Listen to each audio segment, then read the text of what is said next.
So we started off, how did we start off? Let's make a short film, we said. And then we thought, okay, well, what of? We can't do another betrayal story. We've done that.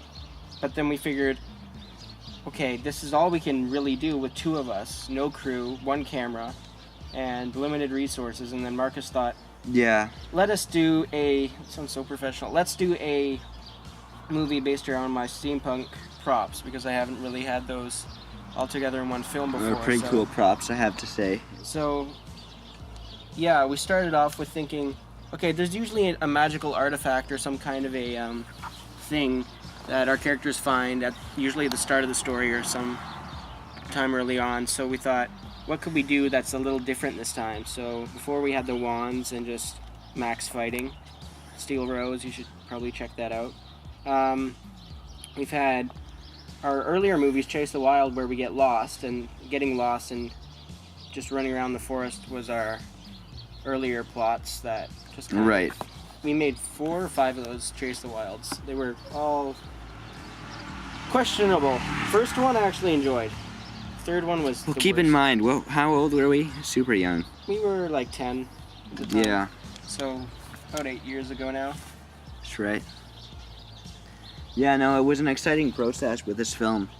I really enjoyed it because we really got to play around with cinematography a lot more than we used to. We got to play around with lighting, play around with effects, play around with actually everything that works in a cohesive story, and get away with it in this urban kind of small town setting.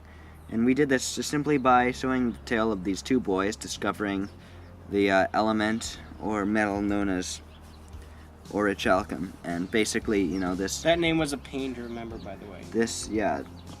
Well, orichalcum we found out was an actual stone. Like, if you look it up, it's linked to Atlantis, and a bit shady. We don't really know how orichalcum was originally manufactured, but it's supposed to be like a bit of a copper-colored gold. Anyways, we played around with it. We really just wanted to have some kind of stone or metal that was of value, that had some kind of energy potential, and that we could use to power weapons. And then it deals with how boys would normally interact in a weapons dealership sort of system, creating tech, creating these kind of things. And we end up finding that Harrison here gets addicted pretty quickly, and Sean ends up becoming a bit more of the... He's the innocent neighbor. the innocent helper who kind of sees this change in Harrison and what he's become, and tries to put an end to it. And so you've got a bit of an interesting thing, because it's major conflict between these two characters, and yet they're friends. And so it's a betrayal story like we usually do, but it's got a little more of a bit of a small town kind of prospect. And we also really wanted to tone our film into more of a retro kind of a soundtrack. Yeah, just try a different genre.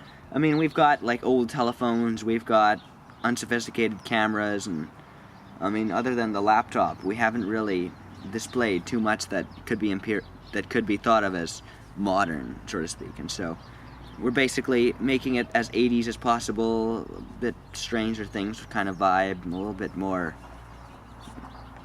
unadvanced. And that's why this kind of technology works out, because at that age, a lot of people wouldn't have discovered all that they do nowadays.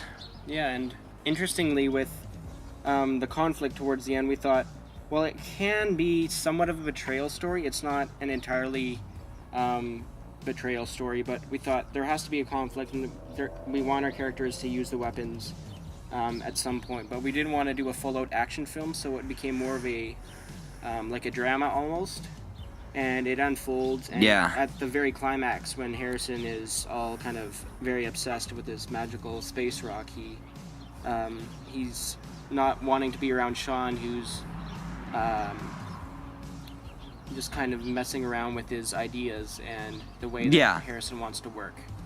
Yeah, Harrison definitely had a bit of a strange mindset that he took over in the film, and we didn't want to do an all-out action film, because that would be lots of filming, lots of editing time, and we just wanted to try something where it's not, okay, there are two boys fighting, go. And exactly. It's been done, we've done it before, and this just felt like, it doesn't feel like a fresh story, like something we've never done before, but it's definitely a new twist on an idea we've had before. And keep in mind, at this point, we haven't seen the film, and it hasn't been edited. We just finished offloading, so hopefully it's good. And also, this will be one of the first that Yeah. Daniel himself has edited. Yeah, true. And so this will be an interesting new change in perspective from what we've seen for most of our videos so far. Yeah. So, yeah, looking forward to seeing how Daniel makes this film and how he puts it all together. We've got right in front of us here the bikes, a retro-looking collection of bikes. Behind us, the shed, Yeah, from where we filmed in. yeah. So the shed is, I don't have the key, so we can't go inside, but we already have a segment on that. But this is Right. it's just a simple tool shed, workshop area. Yeah, I mean, we so- can peek in the window here. Yeah. We still have got all of our steampunk elements, as you can see. Yeah. Look at that. You've got the rifle. Like, you'll notice a lot of the shots look a little weird or filtered from when we filmed Harrison at work in the shed. Basically, this is because we're trying to make him seem confined. We're trying to make him seem a little bit out of sorts. Yeah. So we did a lot of nice window shots where it made Harrison look A little bit boxed in cramped. his own little world. And there's one. We try to think these things through beforehand. Yeah, there's one beautiful shot Markus took of. It's really dark, so all the walls and stuff, it's all black essentially, and Harrison's in there with his little green light, which green is an envious color for whatever reason, and he's just in there scrambling around, and that's after he got in a fight with Sean and broke his camera. So Right. it And the gives you camera, new the breaking of the perspective. camera kind of breaks his last ties with Sean as a friend. And so, I mean, you got these many elements that are, well, I mean, and also a lot of the time we try to portray this vlogging style, you know, this bit of a grainy look. I mean, we want it to all to be part of our work from a scientific point of view, and partly, you know, like as if someone is watching the whole process Yeah. too. We wanted this movie to be very, kind of have an older feel and very put together, like Markus described it as a Frankenstein kind of feel with the weapons and the vlogs, just how we essentially logged our progress rather than doing all cinematic shots and having a full set out script. Then we thought, let's just vlog it and then put it together and see what that looks like. Right. Because we haven't done this before, so it may or may not work, but who knows. Right. Anything else to add?